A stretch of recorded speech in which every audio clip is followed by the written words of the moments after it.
અનગઢ ગામમાં એટીએમ તોડવાનો પ્રયાસ કરનાર 2 આરોપીઓ ક્રાઇમ બ્રાન્ચની ગિરફ્તમાં।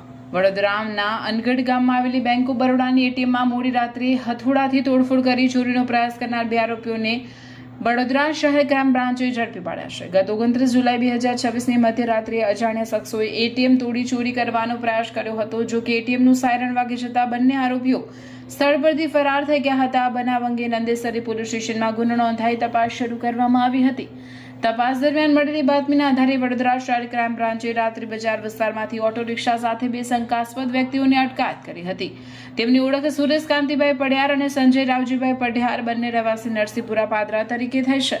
પોલીસે આરોપીઓ પાસેથી અંદાજિત 3,05,200ની કિંમતનો મુદ્દામાલ, જેમાં હથોડું, ઓટો રિક્ષા અને મોબાઈલ ફોનનો સમાવેશ થાય છે, કબજે કરી આગળની કાયદેસરની કાર્યવાહી હાથ ધરી છે। રિપોર્ટર નિખિલ મહેશ્વરી।